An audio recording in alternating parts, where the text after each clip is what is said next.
ये है हमारे देश का रिसर्च साइंस सेंटर। यहाँ हमारे होशियार साइंटिस्ट एक ऐसा रोबोट बना रहे हैं जो देश में होने वाले आतंकवादी हमलों से हमारे देश की रक्षा कर सकता है। वो अकेले ही उनको मुंह तोड़ जवाब दे सकता है। उनके पीठ पर जेट रॉकेट लगे हुए हैं जिससे कि वो मौकाए वारदात पर कम से कम समय में पहुंच सके।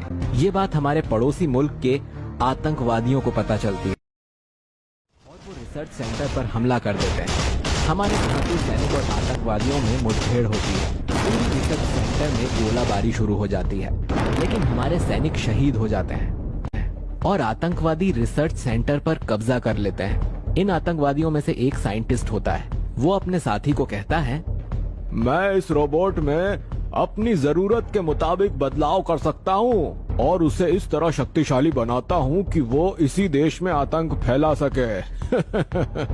हाँ भाई, ये सही है। इन्हीं का रोबोट इन्हीं के देश में तबाही मचा देगा। सब आतंकवादी हंसने लगते हैं और उस रोबोट को हमारे देश पर हमले के लिए छोड़ देते हैं। रोबोट अपने जेट रॉकेट से एक शहर जाकर तबाही मचाने लगता है। उसके हाथों से गोलियां निकल रही होती हैं। उसकी वजह से बहुत सारे लोग मारे जाते हैं।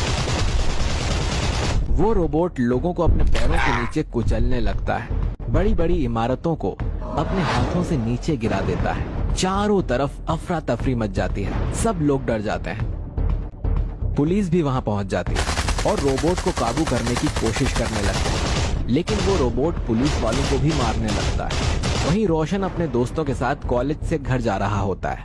उसके दोस्त ये सब देखकर डर जाते हैं। रोशन डरपोक नहीं होता और शिवजी का वो बहुत बड़ा भक्त होता है। रोशन अपने दोस्तों से कहता है, सुनो दोस्तों, बहुत से लोग मारे गए हैं, लेकिन बाकी के लोगों को हम बचा सकते हैं। कैसे बचाएंगे? इस रोबोट को देख रहे हो? जरूर ये आतंकवादियों की नई चाल है। ये हमारे देश पर एक रोबोटिक आतंकवादी हमला ही है। हम इस रोबोट से नहीं लड़ सकते।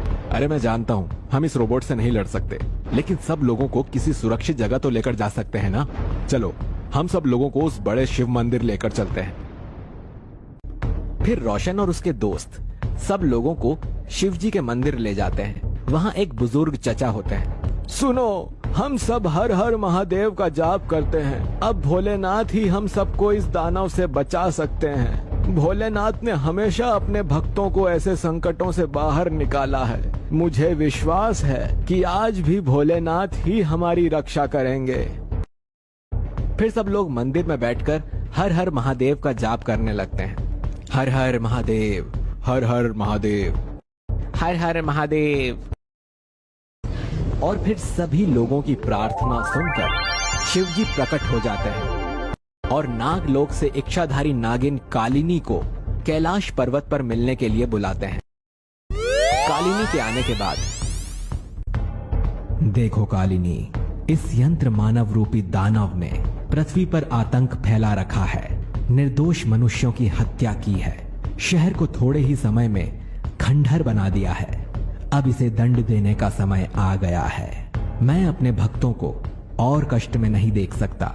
मेरे भक्त मेरा आह्वान कर रहे हैं, इसीलिए मैंने तुम्हें यहाँ बुलाया है। तुम में अद्भुत शक्तियां हैं, इसीलिए मेरी इच्छा है कि तुम इस यंत्र मानव का सामना करो।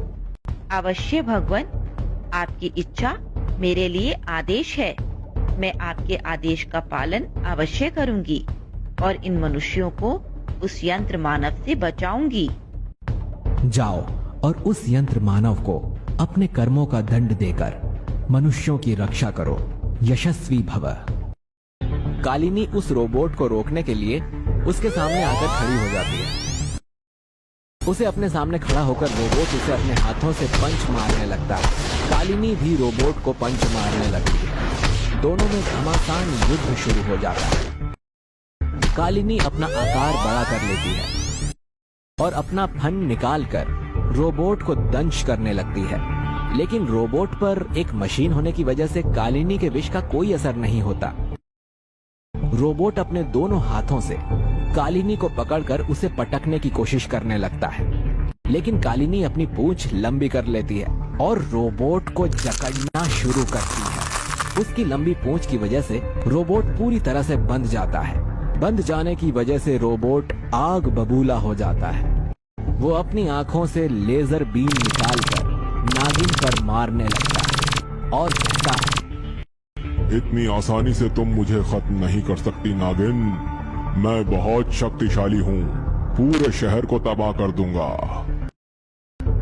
तब नागिन अपने चारों तरफ एक सुरक्षा कवच बना लेती है और रोबोट से कहती है, अरे जा, तू होगा बहुत शक्तिशाली, पर मुझे भी भोलेनाथ का वरदान प्राप्त है। मुझे तू मार नहीं सकता। तू इतना भी शक्तिशाली नहीं कि मुझे मार सके। मेरे होते हुए तू इस शहर और शहर में बसने वाले लोगों का और नुकसान नहीं कर सकता। मैं भी तब तक हार नहीं मानूंगी जब तक तुम पूरी तरह से खत्म नहीं हो जाते। नागिन के बनाए सुरक्षा कवच की वजह से रोबोट के लेजर बीम का उस पर कोई असर नहीं होता। नागिन रोबोट को और भी ज्यादा मजबूती से जकड़ लेती है और अपने हाथों से लेजर बीम निकालती है। नागिन की लेजर बीम रोबोट पर पड़ते ही रोबोट की चिप के साथ ही सब लोग ये देखकर खुशी से शिवजी और नाग देवता की जय जयकार करने लगते हैं। शिवजी की जय, नाग देवता की जय, हर हर महादेव। कालिनी सबको आशीर्वाद देकर नागलोक चली जाती है और पूरा शहर उस रोबोट रूपी दानव के संकट से मुक्त हो जाता है। इस तरह की और भी मनोरंजक कहानियाँ देखने के लिए हमारे चैनल को सब्सक्राइब करें और बेल आइकन दबाना ना भूलें।